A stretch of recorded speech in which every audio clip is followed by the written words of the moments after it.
Hello everyone, welcome back to my channel ಅಥವಾ food vlogs.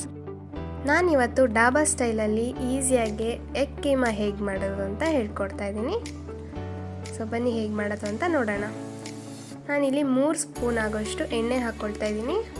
ಎಣ್ಣೆ ಕಾದ ನಂತರ 3 ಲವಂಗ, ಸ್ವಲ್ಪ ಚಕ್ಕೆ ಹಾಗೂ 1/4 ಸ್ಪೂನ್ ಆಗೋಷ್ಟು ಜೀರಿಗೆನ ಹಾಕ್ಕೊಳ್ತಾ ಇದ್ದೀನಿ. ಹಾಗೆ ನಾನಿಲ್ಲಿ 2 ಮೀಡಿಯಮ್ ಸೈಜ್ ಈರುಳ್ಳಿನ ಸಣ್ಣದಾಗಿ ಹಚ್ಕೊಂಡಿರೋದನ್ನು ಹಾಕ್ಕೊಳ್ತಾ ಇದ್ದೀನಿ.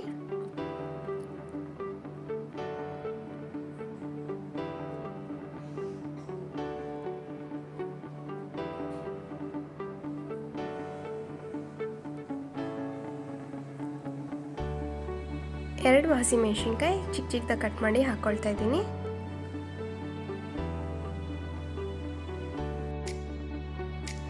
ಈರುಳ್ಳಿ ಬೆಂದಮೇಲೆ ಶುಂಠಿ ಬೆಳ್ಳುಳ್ಳಿ ಪೇಸ್ಟ್ನ ಹಾಕ್ಕೊಳ್ತಾ ಇದ್ದೀನಿ. ಹಸಿ ವಾಸನೆ ಹೋಗೋ ತನಕ ಹುರ್ಕೊಳ್ಳೋಣ.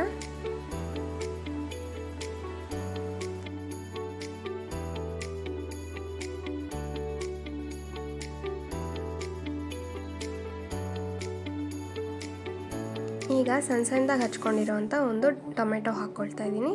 ಹಾಗೆ ರುಚಿಗೆ ತಕ್ಕಷ್ಟು ಉಪ್ಪು,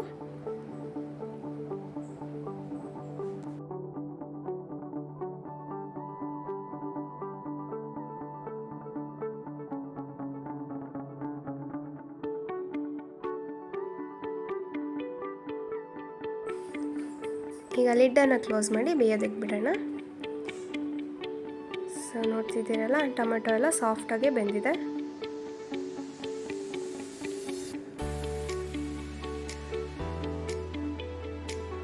ಈಗ ಮಸಾಲೆ ಆ್ಯಡ್ ಮಾಡ್ತಿದ್ದೀನಿ. ಖಾರದ ಪುಡಿ, ಧನಿಯಾ ಪುಡಿ, ಅರಿಶಿನ ಪುಡಿ ಹಾಗೆ ಗರಂ ಮಸಾಲ.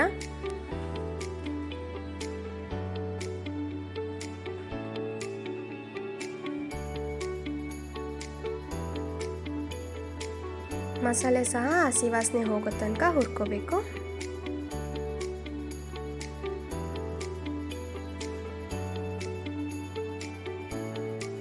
ಈಗ ಇದಕ್ಕೆ ಸ್ವಲ್ಪ ನೀರು ಹಾಕ್ಕೊಳ್ತಾ ಇದ್ದೀನಿ.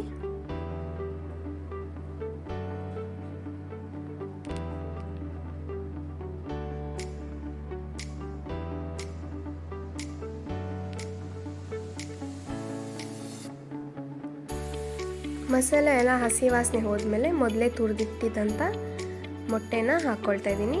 ನಾನಿಲ್ಲಿ 6 ಮೊಟ್ಟೆನ ತುರಿದು ಇಟ್ಕೊಂಡಿದ್ದೀನಿ. ಇದನ್ನು ಕ್ಲೀನಾಗಿ ಕಲಿಸ್ಕೊಳ್ಳೋಣ ಮಸಾಲೆ ಜೊತೆ.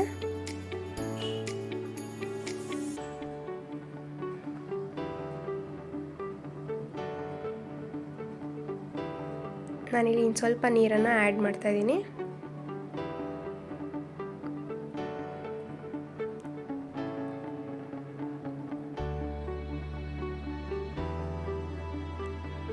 ಈಗ ಇದನ್ನು ಬೇಯೋದಕ್ಕೆ ಬಿಡೋಣ.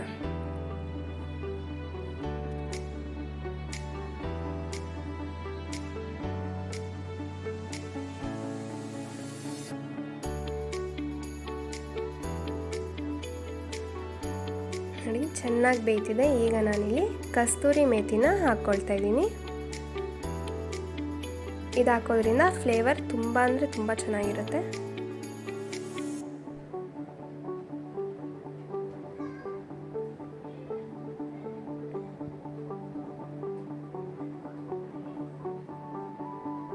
ಹಾಗೆ ಲಾಸ್ಟ್ ಸ್ಟೆಪ್ಪು ಒಂದು ಸ್ವಲ್ಪ ಕೊತ್ತಂಬರಿನ ಹಾಕ್ಕೊಳ್ಳೋಣ.